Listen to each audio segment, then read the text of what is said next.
इस नाम निहाद शरीयत, इसी तरह ये नाम निहाद ठेकेदार बने हैं इंसानी हुकूक की अलमबरदारी के। और ये भी अब मुझे तो शक नहीं है इसमें कि कुछ ही अरसे बाद अगर इनको आज नहीं पकड़ा जाता तो ये कल को आप देखिएगा इसी तरह टीटीपी की तरह इन्होंने भी बंदूकें लटकाई होंगी और प्रेस कॉन्फ्रेंस कर रहे होंगे। क्या इनको भी अभी पाबंदी नहीं लग जानी चाहिए? देखिए उसामा साहब, जो आपने टीटीपी की बात की है ना, टीटीपी ना तो कोई सियासी जमात थी, ना उसको कोई पॉलिटिकल सपोर्ट थी।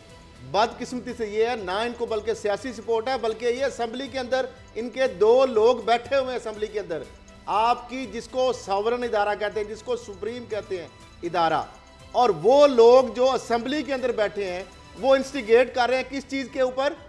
जो पाक अफगान सरहद के ऊपर उन शोरजदा इलाकों के अंदर जिनको दहशत गर्दों से पाक किया गया, जहां पे पश्तून कबायली जो लोग हैं, जो फाटा के लोग हैं, उनको गाजर मूली की तरह काटते थे ये टीटीपी के इनके साथी दहशतगर्द जो एनडीएस राह के लिए आज भी काम कर रहे हैं और इनके साथी हैं। फिर वो इनकी बहनों बहू बेटियों को उठा लेते थे, उन्होंने चेक पोस्टें बनाई हुई थी। उस वक्त मोहसिन दावड़ कहाँ थे जब पश्तूनों को काटा जा रहा था, जब उनकी बेटियों को, बहनों को, उनकी बीवियों को उठाया जा रहा था? वही जो नामनाद लोग हैं, जब कोलैटरल डैमेज हो रहा था, जब ड्रोन हमले खुद मुख्तारी के ऊपर, सॉवरेनिटी के ऊपर हमले हो रहे थे, और उस वक्त ये नेटो की सप्लाई के ऊपर ये सपोर्ट कर रहे थे, ड्रोन हमलों के ऊपर सपोर्ट कर रहे थे। आज जब उन इलाकों के अंदर अमन कायम हो गया,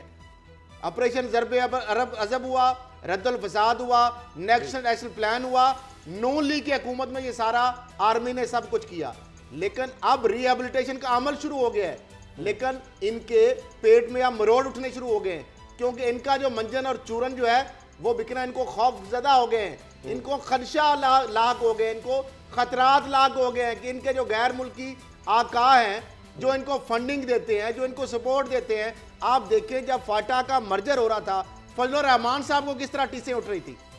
उसी तरीके से मोहसिन दावड़ और ये लोग, और फिर ये हमारे पाकिस्तानी कौम की देखें असेंबली के अंदर मोहसिन दावड़ भी बेशक जब फाटा के अवाम की बात आई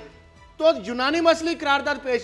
पास हुई। बिल्कुल बिल जो है कि उनके जो एमएनए और एमपीएस का जो मामला है,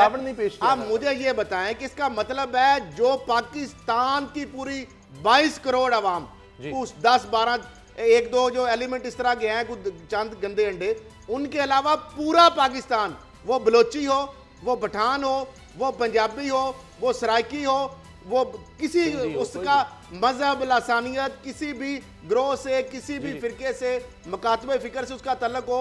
वो कबायलियों के साथ, पख्तून अपने भाइयों के साथ है। सब्सक्राइब करें और बेल दबाएं ताकि कोई खबर रह न जाए।